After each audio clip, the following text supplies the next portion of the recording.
Hello and welcome to Angler Journals. Today's tutorial is going to cover managing your waypoints. From any page, hover over the Waypoint Management tab and select Manage Waypoints. The Manage Waypoints page only shows you waypoints that you own. So any changes you make here are only to your own waypoints. There are three main sections to the Manage Waypoints page. At the top you have the Waypoint List, and in the middle you have the Waypoint Information. And the Waypoint Information is not only the information the application can get directly off the waypoint data itself, but also metadata that you add about that waypoint, which helps with statistical analysis down the road. So I encourage you that if you want to take the time to really fill all this out when you're done fishing, so that down the road your statistics will be that much more solid. And we'll get into what fields are all available in Waypoint Information and we cover that section. The final section of the page is the map. So this map displays all of the waypoints in the list on a map, just for your reference point, just so you can see exactly where that waypoint is when you're highlighting it. Okay, so the waypoint list has several icons over here, just as when you view waypoints generally anywhere else in the application.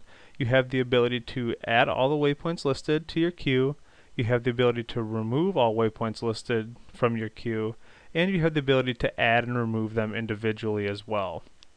And since we only show you waypoints that you own in the Manage Waypoints page, you'll also be able to delete waypoints as well. Each row shows you the name, the date, the depth, the journal entry where this waypoint was uploaded, and the icon for that waypoint. Now, in the list, you actually modify what journal entry this waypoint belongs to. This can be useful if you don't always export waypoints every single time that you're done fishing. You may create a journal entry every time you're done fishing, but you don't necessarily want to go through the effort of exporting your waypoints every single time and then importing them into the application.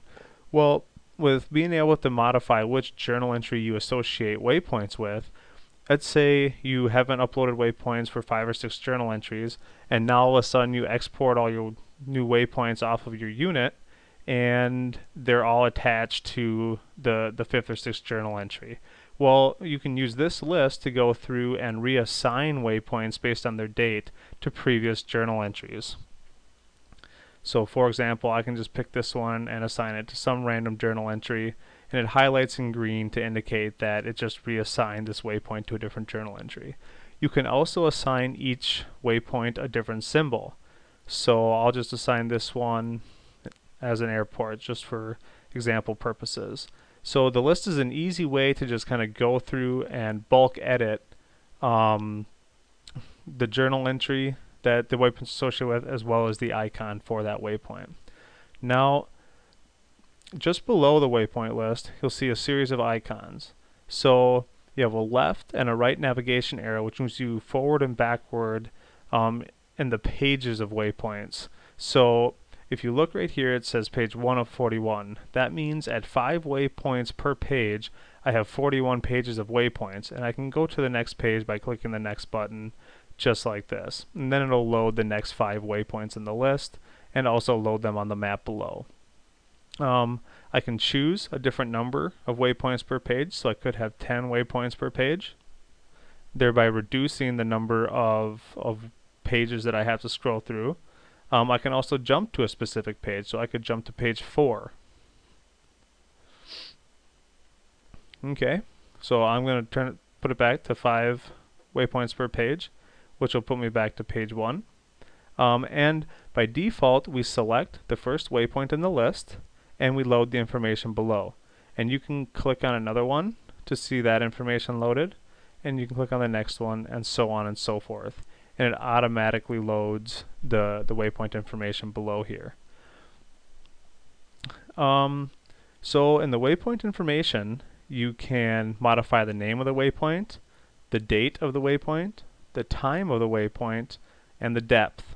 So this is all information. These 4 fields are actually gleaned off of the waypoint data itself that comes off of your unit. Anything beyond this is actually additional data that you're going to provide for each waypoint.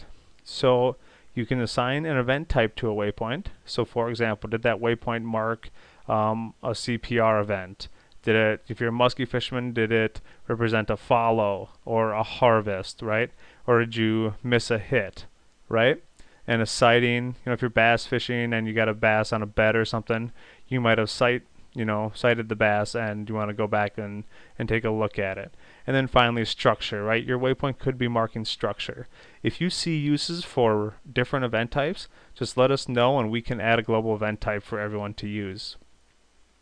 So you can add the water temperature. So we'll just choose a catch and release event. Okay, so you'll see there's a lot more fields available now. We can add the water temperature, so we'll just say it was 50 degrees.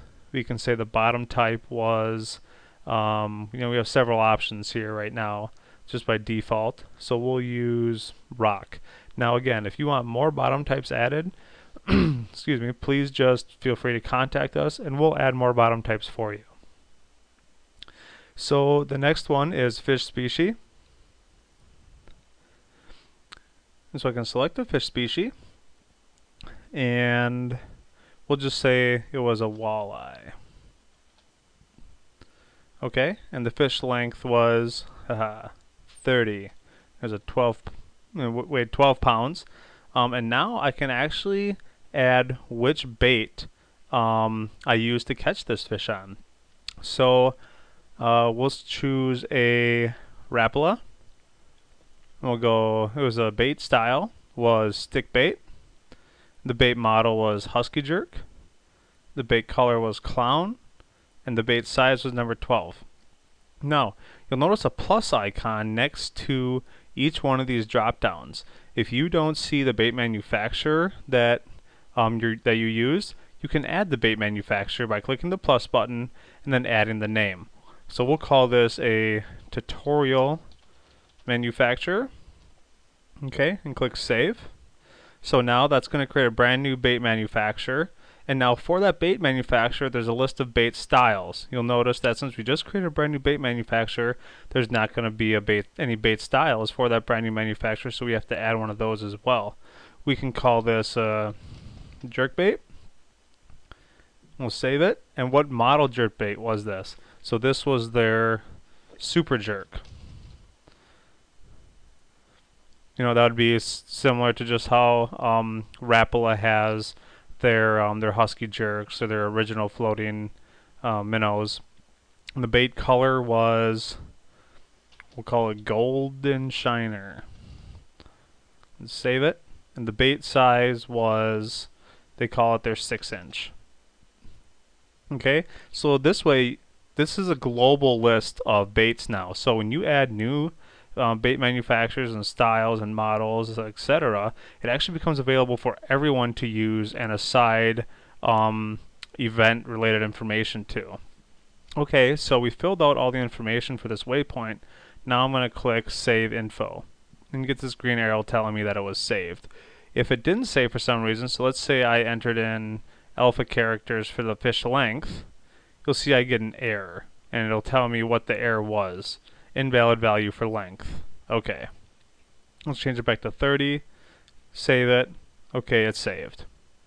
Now, depending upon which event type it is, you have different data that you might want to enter. So for example, for structure, you wouldn't enter in any fish related information, so we hide those fields from you. Now, right by the save button, you have right and left arrows. These right and left arrows actually navigate you one by one through this list. So you can move forward and backward instead of having to scroll up to the page, click one, come down here, modify the data, save it, scroll back up, so on and so forth. You can just navigate one by one through the list right here. You can scroll up and down through the list. And one other thing to note is that the selected journal entry actually shows highlighted on the map and gets centered. So for example, if I click previous, it actually centers the map on it and highlights the selected waypoint, as you can see.